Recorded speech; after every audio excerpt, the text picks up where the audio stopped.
So I'm going to be talking about ears and the way that we damage them and how we don't really perceive how much damage we're doing to our ears. We've all listened to music. I mean, we all like listening to music, I'm sure, at some point. But I'm sure many of us enjoy listening to it loudly. It's kind of exciting to be assaulted with all that energy and really get enveloped in the music. And I don't think many of us know how much damage that's causing, that among other things. But yeah, that's what I'm going to talk about today. It's called noise-induced hearing loss. It's the most common form of hearing loss, and also the most preventable because it's just us listening to things that our ears weren't built for, in a sense. Stuff just too loud. Have you ever got that ringing noise in your ear? Often it's ringing, but it can be many other, or not many other things, but it can be like a roaring or just weird sounds in your ear. It's called tinnitus. It's a sign of noise-induced hearing loss, but it doesn't necessarily mean that you have noise-induced hearing loss. It can come from other things too. It can come from earwax buildup in your ear or having a sinus infection. But I mean, if you do hear it, if you hear it after going out to a loud concert one night, most definitely from all the noise. And yeah, so I'm going to talk about how these different measurements of sound and how we're supposed, or how we should be more aware of them and protect our ears the same way that we protect our eyes from the sun, sort of.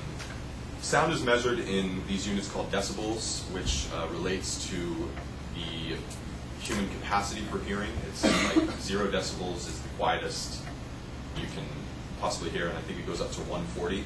But surprisingly, anything above 85 decibels with prolonged exposure to that can be damaging for your hearing.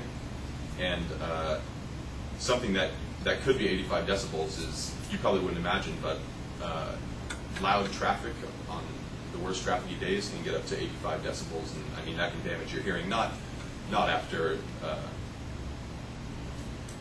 after a long time it can damage your hearing. And then as you get higher and higher, so like 100 decibels is where 15 minutes or more of exposure to that is likely to cause hearing damage. An example of 100 decibel sound is like a snowmobile or like a woodworking shop, sometimes with all the machines, or maybe a really loud motorcycle. And further than that, where you really get into the real hearing damage is at 110 decibels, and that's if you go to like a rock concert or you're standing there operating a chainsaw. So, yeah, I mean, 1 minute and your hearing is already being permanently damaged. For the rest of your life, these hairs that are in your ears that are being overly stressed are never going to grow back. So it's really important to be aware of the damage that we could be doing. It's getting more and more common, noise-induced hearing loss, because of the world that we live in. If we were back in nature hunting and everything, we'd have to hear the smallest sounds out of the bushes and be able to discern from all these quiet sounds. So that's kind of what much of our ears are built for, but we don't really live in that world. We're always surrounded by noise, by the AC, by the traffic while you're driving in your car, and so we experience this thing where everything sounds quieter than it really is. Have you ever experienced that when, I think it's most evident when, say at night you're watching TV, and then as the night progresses, you keep turning it down, but it sounds like it's the same volume. Eventually it comes back up, and then you're like, oh, I have to turn it down again. It's louder than it was.